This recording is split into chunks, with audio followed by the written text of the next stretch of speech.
Para mag-delete ng history sa Google Chrome. Okay, click yung Google Chrome natin apps. I got so much motherfucking design on right now.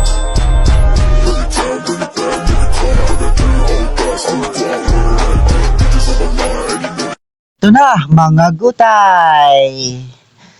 Welcome kung paano mag-delete ng Google Chrome na sa history.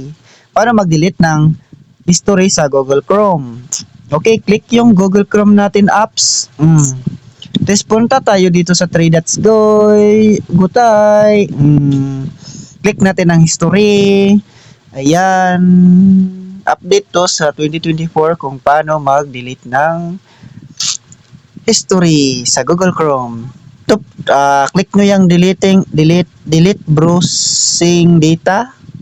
Yan. Tapos, ayan, yung i-click na yung browsing data. Yan, i-check na yan. Cookies, check na yan. Cache and files. Check nyo rin yan para delete talaga. Then, out of form data, check na yan. Tapos, site setting, check na yan. Then, delete. Di dapat dito hindi siya naka last 15 minutes. Dapat all time.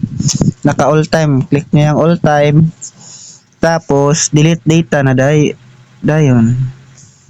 Then, tapos, ang history nyo. Kung may problema ka sa history, we're done. That's all. Ganun lang. X.